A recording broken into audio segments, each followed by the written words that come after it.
hidup bermasyarakat itu etika sangat penting. Iya, saya lihat ibu-ibu kalau pergi ke pengantin sebahagian nih, tanya Idi Waseng. Sebahagian. Bener Pak Yahya. Itu kalau ada pengantinan lupa dengan orang. Begitu duduk pengantin, dia tampil ke depan mau salaman, berfoto lama-lama. Wih, itu apa? Mak gambar. Nah lama ada gaya.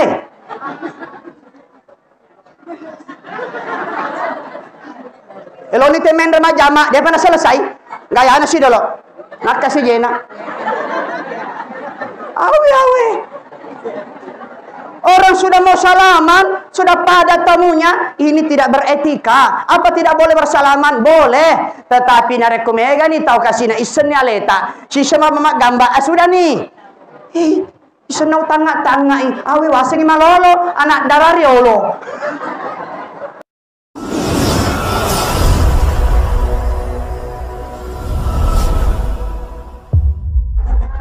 Salah tidak, lihat kondisinya. Ya, kalau memang pantas silahkan, tapi tidak pantas sudah mengganggu, jangan sampai dikerjakan. Kenapa? Ini menyangkut dengan etika. Karena itu Rasulullah Shallallahu Alaihi Wasallam pernah bersabda, "Awwalu ma tafkaduna min dinikumul amanah." Yang tercecer nanti yang pertama adalah agamamu adalah amanah. Hilangnya amanah. Istri tidak amanah, suami tidak amanah, anak-anak tidak amanah, pemimpin tidak amanah, masyarakat tidak amanah. Ini yang hilang yang pertama kata Rasulullah. Wa akhiru ma tafkaduna min dinikum. Lalu kemudian yang akan tercecer pada akhirnya itu adalah salat. Ada apa dengan salat? Wala yusalliyanna aqwam. Banyak orang salat la falaka lahum, tapi sayang tidak diiringi dengan akhlak. Kita salat tapi tidak hormat dengan orang tua. Kita salat tapi tidak hormat dengan guru. Kita salat tidak hormat pada pemimpin. Ini juga tidak benar. Ya, semakin kita rajin salat, semakin sempurna salat kita, maka etika juga harus kita miliki. Ya, hargai orang tua kita, hargai guru-guru kita, hargai pemimpin kita, sekalipun dia RT, sekalipun dia lebih muda daripada kita, sekalipun dia lebih sedikit hartanya dari kita, hargai kedudukannya, hargai posisinya. Kenapa? Kita ini hanya diukur adalah karena etika. Ya, etika. Asyarfu bil adab. Kemuliaan itu diperoleh dengan adab etika, bukan dengan yang lainnya. Banyak orang yang tinggi jabatannya tapi tidak dihargai, apalagi kalau sudah pensiun, berhenti jadi jabatan, tidak lagi. Tapi orang yang berakhlak, walaupun dia jabatannya rendah, selalu dihargai. Berhenti dia jadi jabatannya, tetap dihargai. Kenapa dihargai? Karena dia memiliki akhlak. Ya, memiliki akhlak. Nah, kita ini kadang-kadang saling menyalahkan, Bu. Ini saya mau jelaskan. Ya. Penting sekali apa yang kita lakukan itu dimulai dari niat. Ya, mulai dari niat. Ibu datang ke sini apa niatnya? Karena banyak orang sebenarnya kesalahannya terletak pada niatnya. Itulah katanya Rasulullah SAW, innamal a'malu binniyat. Tiap-tiap amal itu tergantung kepada niatnya. Karena banyak orang mendapatkan hasilnya hari ini karena niatnya. Bu, Pak, banyak orang bekerja keras. Ngapalo banting tulang siang dan malam. Begitu dia banting tulang siang malam kerja, untuk apa Bapak bekerja? Untuk apa Ibu bekerja? Tidak nak, saya mau bekerja. Nanti kalau saya tua, saya sakit, saya pakai berobat. Akhirnya sampai tua, sakit-sakitan, habis hartanya dipakai berobat. Memang niatnya sudah salah. Perbaiki niat. Mau punya suami, apa niat kita? Mau punya istri, apa niat kita? Perbaiki niat. Punya anak, apa niat kita? Enggak. Kenapa bekerja? Supaya anakku senang nanti. Akhirnya anaknya jadi malas bekerja. Kenapa? Memang niatnya orang tua yang menghidupi anaknya. Memang keliru sudah niatnya. Ajak anak kita bekerja, ajak mereka menuntut ilmu, ajak mereka itu supaya berakhlak, sholat, supaya apa? Mereka menjadi generasi yang hebat. Tidak mungkin, mustahil lahir generasi yang hebat tanpa seorang ayah yang hebat, tanpa seorang ibu yang hebat. Inilah hari kita, kesempatan kita membimbing dan membina anak-anak kita. Kenapa? Dia masih kecil. Kenapa? Dia masih remaja. Kenapa? Dia masih sudah pemuda. Kenapa? Dia masih hidup. Kalau sudah mati, tidak bisa lagi. Benar nih. Bimbing anak tak. Pak Maraja nih, taruh nih Maraja, paring ngerangi we. Sumpah jamu. Ya. Ingatkan mereka. Kenapa? Kita ini semua akan kembali. Tidak ada yang tidak kembali. Semua kita akan mempertanggungjawabkan apa yang sudah kita lakukan. Bu, termasuk sholat. Ya, sudah mulai ngaji, terpaksa disingkat ceramah kita. Nah, Bu, itu sholat. Ini saya sedikit kupas. Itu sholat, ya. Kalau kita ingin membaginya, ada beberapa bagian. Dari sudut hukum, maka sholat ada yang wajib, ada yang sunat. Ya. Mana yang wajib? 5 waktu. Mana yang sunat? Lebih daripada itu. Tapi sunat terbagi 2. Ada muakkad, ada gair muakkad.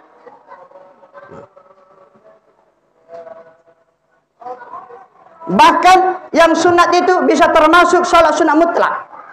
Tidak tertentu kapan saja mau dikerjakan. Nah, itu dari sisi hukum. Lalu yang kedua dari sisi jenis. Ini bisa dibagi kepada 3. Ada disebut dengan salat i'adah, mengulang. Ada disebut dengan adan, tunai. Ada disebut dengan qada, mengganti. Ini ada orang bertanya, Pak Ustadz, kenapa kalau kita berniat sholat itu mesti disebut adan? Inilah kalau tidak pernah mengaji, saya bilang datanglah ke tempat Ustadz kita Pengis Syarifudin mengaji, datanglah Pak Haji Nawawi mengaji, supaya tahu mana yang dimaksud dengan salat mengulang, mana yang dimaksud dengan salat tunai, mana yang dimaksud dengan salat pengganti, supaya jelas. Nah, ini yang saya ingin jelaskan, Bu. Salat yang mengulang itu, contoh, ketika kita dalam perjalanan tidak ada air, lalu kemudian kita salat dengan bertayamum, menggunakan tayamum.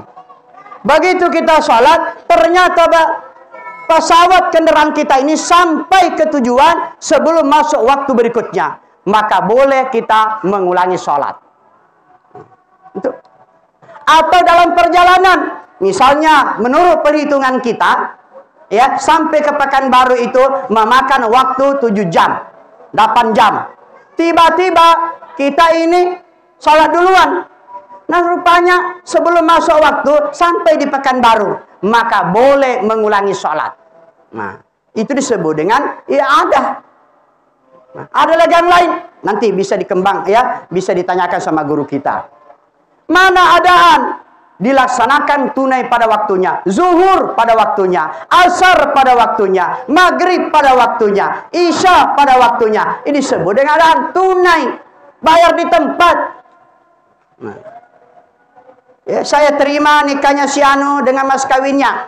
Nah, tunai, dibayar saat itu. Kalau dia besok berarti tidak tunai, pinjam.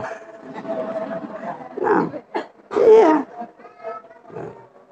Jadi tunai. Ada disebut dengan sholat qada. Apa itu sholat qada? Qada itu adalah sholat yang dilakukan, ya, yang mungkin dulu, walaupun dalil terperincinya, ya, kalau guru tamkin ketemu, saya ilmunya sedikit, tidak ketemu, ya, dalil khususnya mengganti sholat itu tidak ada. Kenapa? Ada dalil mengatakan, ya, saya disuruh untuk mengqada puasa, tapi tidak disuruh mengqada sholat. Itu ada dalil umumnya. Tetapi ada ulama membolehkan mengqada, karena kita sudah menyadari dulu waktu kita muda tidak sholat, maka sekarang kita qada. Kapan kita mengqada sholat itu? Ketika subuh, di sholat kita pada waktu subuh. Ya, asar di waktu asar, maghrib di waktu maghrib. Kenapa? Wujud kesadaran kita bahwa kita pernah dulu wajib sholat, tapi tidak sholat. Sekarang kita sadar dan kita ganti pada waktunya. Boleh? Boleh. Nah, ada lagi contoh lain, ada. Misalnya, biasa ibu masuk ke masjid, ya, sholat sunat 2 rakaat sebelum subuh. Pernah kan? Salat sunat 2 rakaat sebelum subuh. Kenapa salat sunat 2 rakaat sebelum subuh? Karena kata Rasulullah, raka'ataini qablal fajar. 2 rakaat sebelum fajar khairum minad dunya wa ma fiha. Lebih baik daripada dunia dengan segala isinya. Ya. Kita datang ke masjid, Ternyata begitu sampai di masjid, orang sudah kamak tidak sempat salat sunat. Tapi karena kita ini sudah terbiasa salat sunat, nggak enak rasanya tidak salat sunat, maka kita qada. Setelah salat subuh berjamaah kita qada. Nah, boleh. Tetapi supaya ibu tidak kelihatan tidak ada ilmunya, karena banyak juga orang sedikit ilmunya. Wah, ibu tu salat sunat, masum paja sunnai, pada lega sunnah di bundrina subuh. Weh, nasi di badongo, alena beleng-beleng. Iya, dipikirnya kita yang bodoh, padahal dia yang tidak paham. Saya ini salat bukan salat qabliyah, bukan salat ba'diyah, tapi ini saya salat qada karena saya tidak sempat salat 2 rakaat sebelum subuh tadi. Saya merasa itu penting. Saya tidak mau tinggalkan karena ini Pak termasuk salat sunat yang memang saya jaga. Kalau saya tapi memang jaga. Yang lain kadang saya abaikan, tapi kalau ini sebesar apapun beratnya saya usahakan. Cuma saya mau sampaikan kepada ibu-ibu, Bu, Pak, kalau bisa supaya jangan ketahuan kita ini, jangan melahirkan fitnah. Bagaimana caranya? Kalau salat sunat 2 rakaat qada sebelum subuh ini jangan dikerjakan di masjid. Nanti pulang ke rumah baru dikerjakan. Supaya apa? Jangan lahir fitnah. Bagi mereka yang ilmunya sedikit dipikirnya kita salah. Bagi ilmunya yang sedikit dipikirnya ilmu kita tak seberapa. Padahal ilmu dia yang tidak sampai. Nah ini Pak. Saya pernah di suatu tempat. Ini ada orang meninggal. Karena ini orang meninggal, kata dia tidak ada salat setelah asar. Maka dipaksakan sebelum asar harus salat. Saya bilang dalam hatiku, mau bertengkar kita, ini bukan tempatnya, mau diluruskan, jangan takut tersinggung. Ini salat jenazah, maaf, betul dikatakan salat, tapi kalau kita tidak katakan salat, bisa juga. Kenapa? Tidak ada rukunya, tidak ada sujudnya, ya kan? Makanya ini kalau tidak bisa salat, bukan salat, dan bukan salat seperti ini yang dimasukkan dalam hadis. Tanya ya Ronasen. Nah, ini harus jelas. Ini karena tidak pernah ngaji, tidak pernah duduk di hadapan guru kita, akhirnya tidak paham. Nah, saya ingin sampaikan kepada jamaah, bahkan ada di antara guru-guru kita mengatakan, andaikan jenazah sudah mau disalatkan dan tidak sempat kita berwudu, ya, kalau kita berwudu kita ketinggalan, maka langsung ikut saja di situ walaupun tanpa wudu. Kenapa? Ini bukan salat tapi penghargaan, penghormatan kepada jenazah. Boleh salat? Boleh. Nah coba kan, tapi jangan gagal paham. Maka Dato' Siki Mate, Pak Lintar bilang boleh tak berwudu. Siapa bilang? Masuk kamar aja mau makan kalau bisa berwudu. Cuma kalau terpaksa, tidak sempat. Yang salah itu sudah 3 jam datang di rumah jenazah. Kenapa tidak wudu dulu? Doko mutiha matule mutiha. Tanyero. Sila ada nih Pak Guru Matajel. Tunggu sebentar Pak, tunggu sebentar. Lagi berwudu. Kenapa tidak dari tadi? Ini guru kita dari pagi menunggu. Berarti Anda tidak menghargai guru kita. Coba siapa lagi yang menghargai kita? Coba lihat. Guru kita di Pulau Kecil. Ya, Wang Haji Syarifuddin sudah tua. Pak Janewawi sudah tua. Yang muda-muda belum banyak yang tampil. Ya. Kalau bukan kita yang menghargai mereka. Kalau bukan dengan pengajian kita dapatkan ilmunya. Lalu bila kita dapatkan ilmunya. Sedangkan baca-baca bawang. Ya, baca-baca na tamat-wata. Loma gurui na merah ni. Pak Guru ke abang kasih 2 jam guru. Tak selesai. Ya, pernah lihat seperti itu? Baru mau belajar sama bapaknya. Kalau mau belajar sama orang tua, selagi sehat. Jangan sudah tersendat-sendat napasnya baru mau belajar. Ya. Ini masih sehat guru kita. Wahai kawan-kawan yang muda, datangilah pengajian. Guru ki, syukur ki masih ada guru kita. Saya kepingin, tapi saya kadang-kadang waktu tidak ada. Ya Allah matekok kak. Iya, benar. Saya kalau sempat saya mau. Tapi mau diapakan kesibukan kita? Sudah, ya sudah seperti ini. Ya. Sudah azan Bu. Jadi kalau sudah azan, ya dicukupkan pengajian kita. Ya. Tidak usah panjang-panjang, dapat dikira jadilah. Ya. Daripada banyak tapi tidak berkah, sedikit tapi berkah. Dikasih 5 juta sama suami, tapi tak habis-habis. Alhamdulillah. Daripada dikasih 2 juta, cepat habis. Biarlah dikasih 5 juta.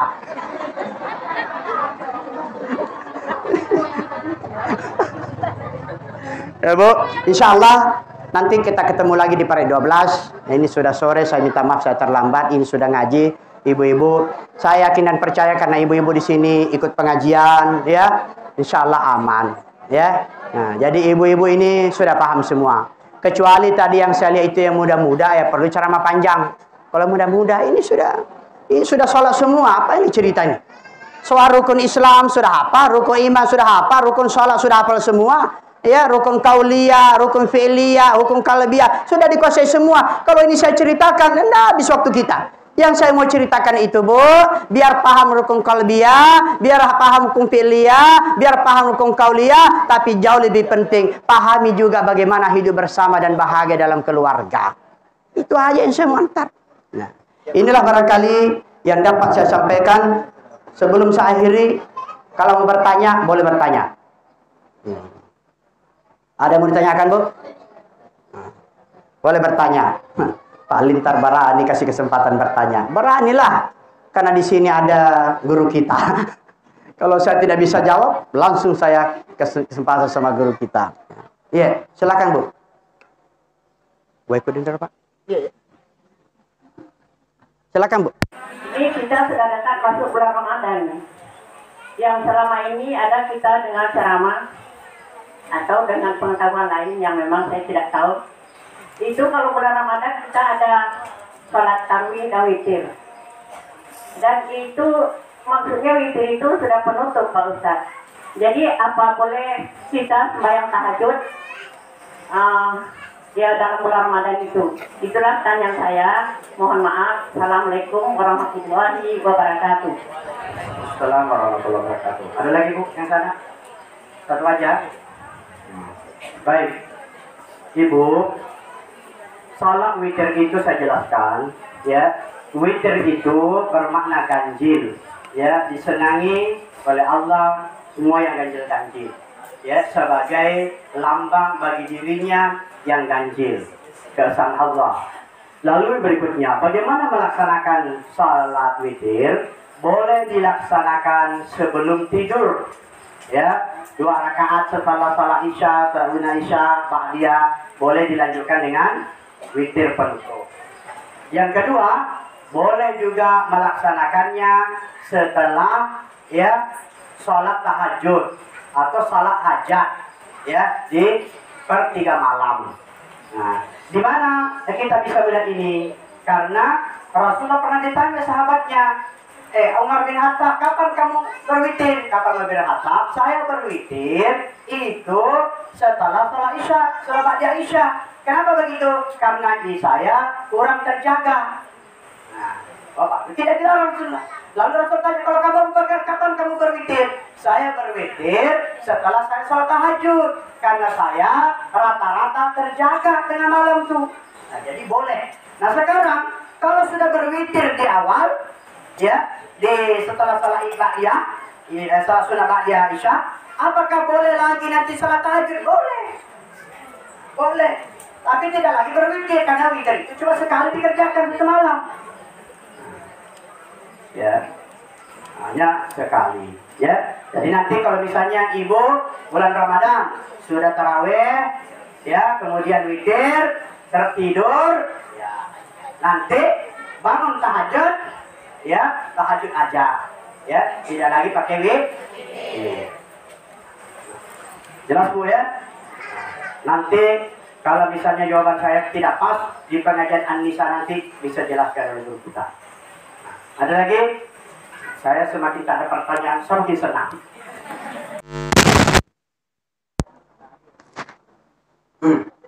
Ada lagi Bu? Nah. Saya tidak kasih kesempatan Bapak, karena kalau Bapak nanti bertanya, sempat guru kita yang bertanya, jelas saya tak bisa jawab. Nah, itu Bu, ada strategi juga tuh Bu. Maka saya berharap, ya, tingkatkan ibadah kita, ya, tapi jangan lupa sholat. Kenapa dengan sholat? As-sholatu miftahul jannah. Surga itu kuncinya adalah sholat. Kapan sholatnya benar, yang lain ikut diperhitungkan. Kapan sholatnya tidak benar, maka yang lain tidak ikut diperhitungkan. Maka jaga sholat, wariskan kepada anak kita sholat yang benar. Insya Allah kita nanti bertemu bersama-sama di surga. Enggak. Tidak hanya ketemu di pengajian jannah, mana pengajian surga. Tapi kita juga benar-benar ketemu di surga Firdaus karena Allah. Subhanaka wa bihamdika nasyhadu an la ilaha illa anta nastaghfiruka wa natubu ilaik. Wassalamualaikum warahmatullahi wabarakatuh.